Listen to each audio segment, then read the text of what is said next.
Hi everyone, welcome to STUDYFACT. আজকে আমরা coordination chemistry lecture 4 দেখব। লেকচার 3 তে অলরেডি আমরা নিয়মাবলী শিখে এসেছি কিভাবে কোঅর্ডিনেশন কম্পাউন্ডকে আমরা নামকরণটা লিখব এবং তারও আগে আমরা পুরো জিনিস কোঅর্ডিনেশন কম্পাউন্ডের বৈশিষ্ট্য ক্যারেক্টারিস্টিক্স যে বৈশিষ্ট্য সেগুলো আমরা দেখে এসেছি। সেখানে কোঅর্ডিনেশন এন্টিটি, সেন্ট্রাল মেটাল অ্যাটমের জারণ সংখ্যা কিভাবে ক্যালকুলেট করব, লিগ্যান্ড ইত্যাদি দেখিয়ে এসেছি এবং অলরেডি নামকরণ করার সময়ও আমরা বিশেষ কিছু নিয়মও সেখানে আমরা দেখে এসেছি। সেটা হলো প্রথমে আমরা দেখব কোঅর্ডিনেশন এন্টিটিটা ক্যাটায়নিক সাইডে রয়েছে না অ্যানায়নিক সাইডে রয়েছে, অর্থাৎ কোঅর্ডিনেশন এন্টিটির মাথার ওপরের চার্জটা কি রকম, প্লাস চার্জ না মাইনাস চার্জ। সেটা কিভাবে আমরা বুঝবো না, কোঅর্ডিনেশন এন্টিটির বাইরে যদি কোনো পজিটিভ ক্যাটায়ন থাকে, ভালো করে শুনবে, কোঅর্ডিনেশন এন্টিটির বাইরে যদি কোনো পজিটিভ ক্যাটায়ন থাকে তাহলে কোঅর্ডিনেশন এন্টিটির মাথার উপরে হবে নেগেটিভ চার্জ, তখন সেক্ষেত্রে কোঅর্ডিনেশন এন্টিটিটা হবে নেগেটিভ কোঅর্ডিনেশন এন্টিটি। কিন্তু যদি কোঅর্ডিনেশন এন্টিটির বাইরে কোনো অ্যানায়ন থাকে, নেগেটিভ চার্জ যুক্ত কোনো যদি অ্যানায়ন থাকে কোঅর্ডিনেশন এন্টিটির বাইরে, তাহলে কোঅর্ডিনেশন এন্টিটিটা হবে পজিটিভলি চার্জড, অর্থাৎ কোঅর্ডিনেশন এন্টিটির মাথার উপরে তখন থাকবে প্লাস চার্জ। এখন দেখো, নিয়মে আমরা শিখেছিলাম যে লেখার সময়, নামকরণ লেখার সময় আগে আমরা ক্যাটায়ন লিখবো, নেক্সট পার্টে লিখবো অ্যানায়নিক পার্ট। তাহলে যে ক্ষেত্রে কোঅর্ডিনেশন এন্টিটির বাইরে পজিটিভ ক্যাটায়ন থাকবে সেক্ষেত্রে তার নামকরণ হবে আগে, তারপরে হবে কোঅর্ডিনেশন এন্টিটির নামকরণ, কারণ সেক্ষেত্রে কোঅর্ডিনেশন এন্টিটিটা হবে নেগেটিভলি চার্জড। কিন্তু যখন কোঅর্ডিনেশন এন্টিটিটা হবে পজিটিভ চার্জ, অর্থাৎ কোঅর্ডিনেশন এন্টিটির বাইরে থাকবে কোনো নেগেটিভ ওয়ালা অ্যানায়ন, তাহলে নামকরণের সময় আগে আমরা নামকরণে লিখব ক্যাটায়নিক পার্ট, অর্থাৎ কোঅর্ডিনেশন এন্টিটির নামকরণ, নেক্সট তার পাশে লিখব আমরা সেই কোঅর্ডিনেশন এন্টিটির বাইরে থাকা অ্যানায়নিক জিনিসটার। আর এখানে এরকম এই নিয়মটা জানার পরে আমরা দেখেছিলাম যে আগে আমরা লিখব লিগ্যান্ডের সংখ্যা, কোঅর্ডিনেশন এন্টিটির নামকরণ করার সময় আগে আমরা লিখব লিগ্যান্ডের সংখ্যা, তারপরে লিখব আমরা লিগ্যান্ডের নাম।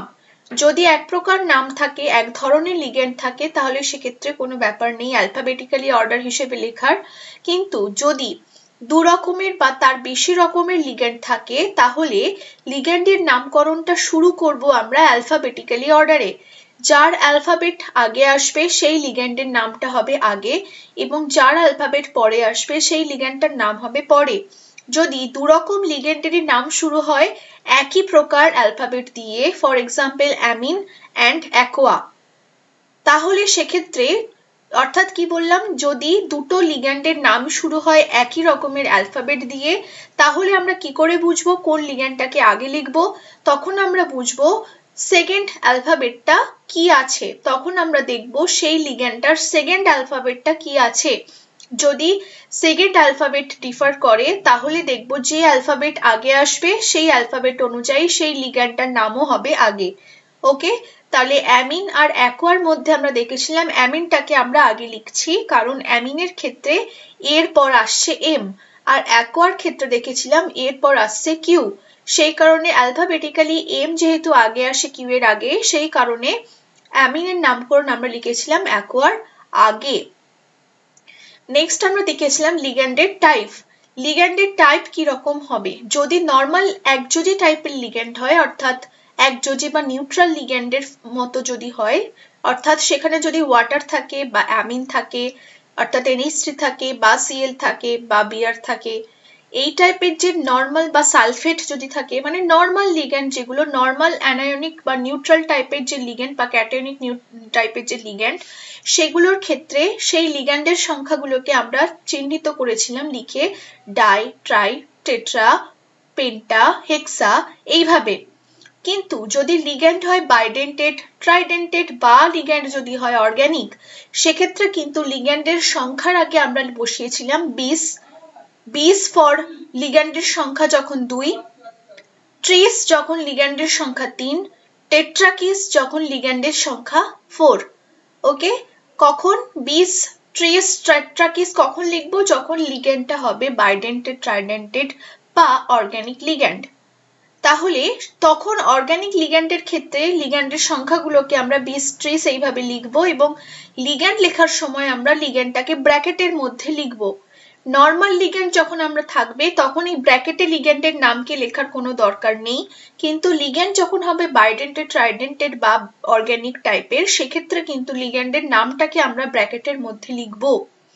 ওকে, যেমন ইথিলিন ডায়ামিনের ক্ষেত্রে আমরা দেখেছিলাম যদি ইথিলিন ডায়ামিনের বাইরে 2 থাকে, অর্থাৎ ইথিলিন ডায়ামিন যদি দুটো থাকে, তাহলে সেক্ষেত্রে আমরা লিখবো 20 ইথিলিন ব্র্যাকেটের মধ্যে ইথিলিন 1,2 ডায়ামিন। আচ্ছা, যদি বাইডেন্টেড ট্রাইডেন্টেড লিগ্যান্ড হয়, সেক্ষেত্রে বাইডেন্টেড ট্রাইডেন্টেড লিগ্যান্ডের বাইরে সাফিক্সে যে সংখ্যাটা লেখা থাকবে সেটা হচ্ছে লিগ্যান্ডের সংখ্যা।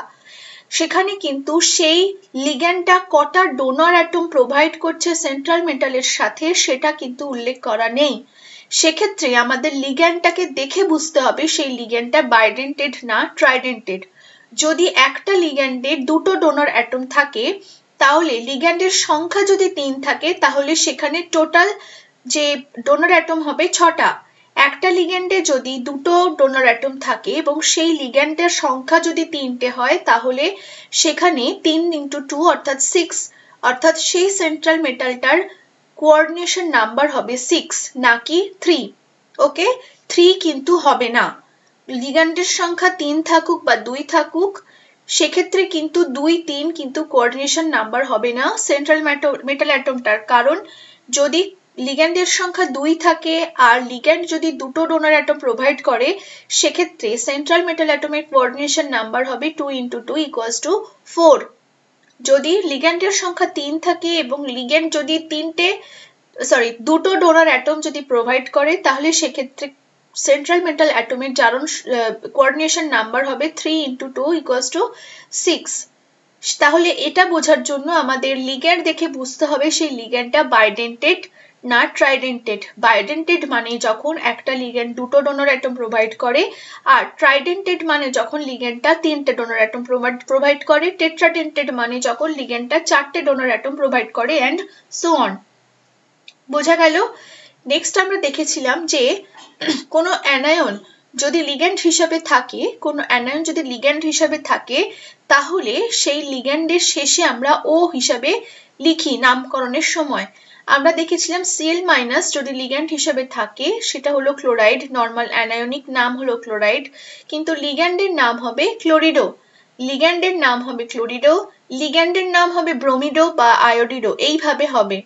সালফেট যদি লিগ্যান্ড হিসাবে থাকে তার নাম হবে সালফেটো, নাইট্রেট যদি লিগ্যান্ড হিসাবে থাকে তাহলে তার নাম হবে নাইট্রিটো। ওকে, কিন্তু যদি এই অ্যানায়নগুলোই যদি কোঅর্ডিনেশন এন্টিটির বাইরে থাকে, আয়নিক অঞ্চলে থাকে, তখন কিন্তু তার ক্ষেত্রে শুধুমাত্র অ্যানায়নিক নামটাই হবে। For example chloride, for example bromide, for example sulphate. সেক্ষেত্রে কিন্তু কোঅর্ডিনেশন এন্টিটির বাইরে যদি এই আয়ন হিসেবে থাকে এরা, তখন কিন্তু আয়নের সংখ্যাটা ম্যাটার করে না নামকরণের সময়। কিন্তু এরাই যদি কোঅর্ডিনেশন এন্টিটির মধ্যে লিগ্যান্ড হিসেবে থাকে, তখন কিন্তু লিগ্যান্ডের সংখ্যাটাকে আমাদের নামকরণের শুরুই করতে হবে লিগ্যান্ডের সংখ্যাটাকে দিয়ে। বোঝা গেল? আচ্ছা, নেক্সট যদি আরেকটা রুলস আমরা দেখেছিলাম যে লিগ্যান্ডের নামকরণ, লিগ্যান্ডের সংখ্যা লেখার পর আমরা লিখব সেন্ট্রাল মেটাল অ্যাটমের নাম, এবং সেন্ট্রাল মেটাল অ্যাটমের নামটা লেখার পরে আমরা উল্লেখ করব সেন্ট্রাল মেটাল অ্যাটমের জারণ সংখ্যা।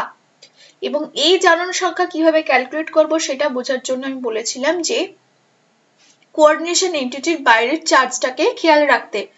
যদি কোঅর্ডিনেশন এন্টিটির বাইরের চার্জ মাইনাস হয়, সেই হিসাবে ক্যালকুলেট করব আমরা সেন্ট্রাল মেটাল অ্যাটমের জারণ সংখ্যা, এবং ভাইস ভার্সা, অর্থাৎ সেন্ট্রাল মেটাল অ্যাটমের উপরে যদি পজিটিভ চার্জ হয় সেই হিসাবে আমরা ক্যালকুলেট করব সেন্ট্রাল মেটাল অ্যাটমের জারণ সংখ্যা।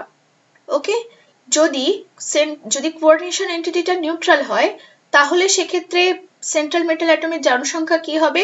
সেক্ষেত্রে জারণ সংখ্যা will be determined by the ligand present in the coordination entity. Ligand যদি নেগেটিভ হয়, তাহলে সেই লিগ্যান্ডের চার্জের ঠিক এক্সাক্ট অপোজিট চার্জটা হবে সেন্ট্রাল মেটাল অ্যাটমের জারণ সংখ্যা। কারণ টোটাল কোঅর্ডিনেশন এন্টিটিটাকে আমাদের নিউট্রাল করতে হবে, অর্থাৎ লিগ্যান্ডের যা চার্জ, যে কটা চার্জ ঠিক তার অপোজিট সেম সংখ্যক চার্জটাই হবে জারণ সংখ্যা সেন্ট্রাল মেটাল অ্যাটমের। আর দেখেছিলাম যদি কোঅর্ডিনেশন এন্টিটিটা নেগেটিভ হয়, যদি কোঅর্ডিনেশন এন্টিটির মাথার উপরে মাইনাস চার্জ থাকে, সেক্ষেত্রে সেই কোঅর্ডিনেশন এন্টিটির মধ্যে থাকা সেন্ট্রাল মেটাল অ্যাটমকে আমরা লিখেছিলাম শেষে এট যুক্ত করে। ফর এক্সাম্পল, আয়রন থাকলে ফেরেট, ক্রোমিয়াম থাকলে ক্রোমেট। কিন্তু যদি কোঅর্ডিনেশন এন্টিটির মাথার উপরে পজিটিভ চার্জ থাকে, তাহলে সেক্ষেত্রে সেন্ট্রাল মেটাল অ্যাটমটাকে আমরা নর্মালি লিখেছিলাম, for example cobalt, for example iron ইত্যাদি। ওকে, তাহলে এটার কখন নিয়ম হবে? এই নিয়মটা প্রযোজ্য হবে তখনই যখন কোঅর্ডিনেশন এন্টিটিটা হবে নেগেটিভ চার্জ যুক্ত। এই নিয়মগুলো একটা সামারি আমি এখানে বললাম। এবারে আমরা এখানে নামকরণ লেখা বা বোঝা শুরু করব। সেই কারণে আমরা আরো তার আগে কয়েকটা জিনিস এখানে আমরা দেখে নেব। এখানে দেখো, এই নিয়মগুলো আমরা অলরেডি এখনই বললাম বা অলরেডি আমরা আগের লেকচারে দেখে এসেছি। দেখো বলছে কোঅর্ডিনেশন এন্টিটির সংকেত লেখার সময় প্রথমে তৃতীয় বন্ধনীতে অর্থাৎ থার্ড ব্র্যাকেটের মধ্যে কেন্দ্রীয় ধাতব পরমাণু বা আয়নের চিহ্ন লেখা হয়। মানে এখানে এই জিনিসটা হচ্ছে যখন পুরো নামকরণটা তোমাদের বলে দেওয়া আছে কোশ্চেনে, কিন্তু কোশ্চেনটা হচ্ছে what is the chemical composition of the compound. Okay, what is the chemical composition of the compound কিভাবে বার করতে হবে? তোমাদের কম্পাউন্ডার আইইউপিএসসির নামটা দেখে তোমাদের বার করতে হবে কেমিক্যাল কম্পাউন্ডার কম্পোজিশন। তাহলে সেক্ষেত্রে তোমরা সবাই জানো থার্ড ব্র্যাকেট কোঅর্ডিনেশন এন্টিটির মধ্যে আগে আমরা লিখব সেন্ট্রাল মেটাল অ্যাটমটা, তারপরে লিখব লিগ্যান্ড, তার সাফিক্সে দেব লিগ্যান্ডের সংখ্যা, তারপরে আমরা ক্যালকুলেট করব থার্ড ব্র্যাকেটটা কোন টাইপের, থার্ড ব্র্যাকেটের ওপরে পজিটিভ চার্জ আছে না থার্ড ব্র্যাকেটের ওপরে নেগেটিভ চার্জ আছে। সেই হিসাবে আমরা যদি পজিটিভ চার্জ থাকে থার্ড ব্র্যাকেটের ওপরে, তাহলে আয়নীয় স্তরে অর্থাৎ কোঅর্ডিনেশন এন্টিটির বাইরে হবে নেগেটিভ অ্যানায়ন। যদি কোঅর্ডিনেশন এন্টিটির মাথার উপরে থাকে নেগেটিভ চার্জ, তাহলে কোঅর্ডিনেশন এন্টিটির বাইরে হবে পজিটিভ ক্যাটায়ন। এই জিনিসটা মনে রাখলেই আর কোনো ঝামেলা নেই। এরপরে তোমরা নিশ্চিন্তে নাম থেকে কেমিক্যাল কম্পোজিশন বার করতে পারবে। ওকে, ফার্দার প্রসিড। দেখো এখানে বলছে চার্জযুক্ত কোঅর্ডিনেশন এন্টিটির সংকেত লেখার ক্ষেত্রে সংশ্লিষ্ট সংকেতকে তৃতীয় বন্ধনীতে রেখে বন্ধনীর বাইরে ডান দিকের ওপরে চার্জের মান লিখে উপযুক্ত চিহ্ন দেওয়া হয়। এক্ষুনি যেটা বলছিলাম কোঅর্ডিনেশন এন্টিটির মাথার ওপরে যে চার্জের কথা বলছি সেইগুলোই হচ্ছে এই চার্জ। এই চার্জ দেখেই তোমরা বুঝতে পারবে এখানে যেমন বাইরে আছে +2 চার্জ, তাহলে বাইরে যেহেতু +2 চার্জ আছে, সেই +2 চার্জটাকে নিউট্রাল করার জন্য কোঅর্ডিনেশন এন্টিটির বাইরে আমরা দুটো মাইনাস চার্জ দেব। হয় একটা সালফেট দিলাম, নয় দুটো Cl- দিয়ে দিলাম, অর্থাৎ হয় Cl2 নয় একটা সালফেট, কারণ সালফেটের চার্জ -2, দুটো Cl- থেকে আসবে দুটো মাইনাস। বোঝা গেল? এখানে যেমন কোঅর্ডিনেশন এন্টিটির মাথার উপরে আছে -3, সেই কারণে -3 চার্জটাকে নিউট্রাল করার জন্য আমরা বাইরে দেব হয় K3 বা Na3, অর্থাৎ তিনটে পজিটিভ আয়নওয়ালা কোনো একটা ক্যাটায়ন। বোঝা গেল?